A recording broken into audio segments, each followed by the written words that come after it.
네, 주안의 만나 3월 25일 금요일 묵상을 함께 나오도록 하겠습니다. 오늘 말씀은 레위기 14장 33절에서 57절 말씀으로요.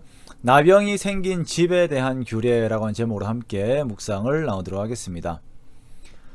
오늘 말씀은 사람의 몸과 피복에 이어서 이제 사람이 사는 집에 나병 색점이 생겼을 때의 규례를 말씀을 하고 있습니다. 자, 오늘의 집에 대한 규례는 가나안 땅에서 거주할 때 기억해야 하는 규례예요. 이스라엘 백성들이 광야에서 거주하는 장막은 천 혹은 가죽으로 되어 있는 것이죠. 그러나 오늘 말하는 이 집은 벽돌이나 흙으로 만든 집에 대한 규례입니다. 이스라엘 백성들이 가나안에 거주하게 되면 그곳에서 이렇게 집을 짓고 거주를 하게 되는데, 그 거주하는 장소에 대해서 하나님께서 말씀을 하시기를 그곳은 하나님께서 이스라엘 백성들에게 기업으로 주시는 곳이다 라고 이렇게 말씀을 하세요. 자, 여기서 이 기업은 삶의 기반을 의미하는 것이고 구체적으로는 토지죠. 이스라엘 백성들은 그들이 사는 땅이든 아니면 그들이 사는 집이든 그것은 하나님께서 주신 기업이다 라고 하는 그 신앙의 고백이 있습니다. 그러므로 이들은 하나님이 주신 기업을 자신의 임의대로 쓰는 것이 아니라 하나님의 뜻 안에서 관리하는 것입니다.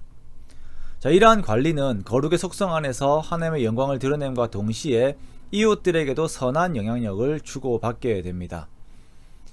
하나님께서는 만약 이들이 거주하는 집에 어떤 색점이 생겼을 경우에 몸에 색점이 생긴 것과 동일하게 제사장에게 가서 확인을 하라고 말씀을 하세요. 그리고 제사장은 그 집에 있는 것들을 다 비우도록 하고 그 집에 있는 색점을 확인을 하죠. 즉, 집에 살고 있는 집주인이 있지만 그도 하나님 앞에서 청지기로서 주신 집을 관리하는 자입니다. 그 관리의 과정 중에 색점이 생긴다든지 하는 그러한 현상들과 어려움들이 있을 때에 제사장으로부터 관리를 받고 그것을 수정해 나가는 것입니다. 자, 우리는 우리들의 모든 재산에 대해 이러한 청지기적인 자세를 가지고 있어야 합니다. 하나님께서 맡겨주신 것을 관리하는 것입니다. 내가 임의로 활용하는 것이 아닌 하나님의 거룩을 위해 관리하는 청지기의 입장이라고 하는 것을 항상 잊지 않는 우리가 되기 원합니다. 자, 이렇게 제사장이 와서 색점을 보고 그 집에 푸르거나 붉은 무늬의 색점이 있어서 그것이 벽을 상하게 하여 우묵하면 제사장은 7일 동안 그 집을 폐쇄합니다. 그리고 7일 후에 들어가서 살피고 색점이 벽에 퍼졌으면 먼저는 색점이 있는 돌만 빼내어서 성 밖으로 버리고 집에 있는 흙들을 긁어버리죠. 그런데 이후에 또 이 집에서 색점이 재발하게 되면 이것은 악성 나병으로 규정이 되어서 그 집을 다 헐어야 돼요. 그리고 그곳에서 나온 돌과 제목과 모든 흙을 성밖 부정한 곳으로 가져가서 내어버립니다. 자, 만약에 이 집을 고쳐서 바른 후에 그 집에서 색점이 퍼지지 않았으면 제사장은 그 집을 나은 것으로 판명하고 똑같이 새 2마리와 백향목과 홍색 실과 우슬초로 자유케 되는 의식을 치르게 됩니다. 피부와 곰팡이와 집에 대하여서 동일한 성격으로 정결 의식을 요구하시는 하나님의 말씀을 보면서 우리의 신앙이 단지 형이상학적인 개념으로만 우리들에게 있기를 원치 않으시고 우리의 모든 실제적인 삶 가운데에서 정말 세밀하게 거룩을 요구하시는 것을 우리가 볼 수가 있습니다. 즉, 그리스도인들은 자신의 몸과 의복과 거주하는 집까지 모두 정결함이 있어야 하는 것입니다. 내 손이 닿는 모든 곳에 거룩이 있어야 합니다. 그 일관성을 누리려고 애를 쓰는 우리가 되기 원합니다. 이것은 시각과 같은 감각적인 것에만 해당되는 것이 아닙니다.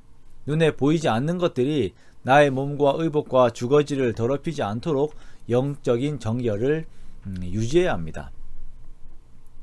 내가 살고 있는 집에 대한 부정이 있습니까? 그것을 위하여서 하나님 앞에 부끄러운 방법들을 쓰면서도 유지하려고 하고 있지는 않습니까?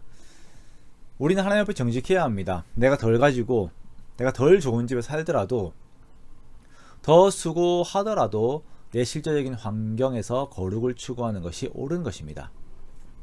잘못된 세상의 방법들이 우리들의 삶 속에 스며들어와서 나병과 같이 곰팡이와 같이 퍼져서 우리들의 삶을 부정으로 장악하려고 하고 있는 것들이 얼마나 많이 있습니까? 부정한 투기, 부당한 이익 등과 같은 것들은 거룩과 거리가 먼 것입니다. 이러한 것들은 무너져서 진영 밖으로 나가야 하는 것입니다. 그러므로 사랑하는 성도 여러분, 나의 실제적인 삶의 요소들을 말씀 앞에서 끊임없이 돌아보면서 하나님 앞에 정직하게 행하는 우리가 되기 원합니다. 그렇게 하나님께서 기업으로 주신 것들을 우리가 관리하는 것입니다. 이렇게 내가 주인이 아닌 내가 하나님의 관리자로 충성을 다할 때에 거룩으로 인한 하나님의 복이 저와 여러분에게 우리 공동체들에 함께 하실 것입니다. 그렇게 주님의 거룩으로 나의 모든 실제적인 삶을 덮는 저와 여러분의 복된 삶이 되시기를 주님의 이름으로 축원합니다.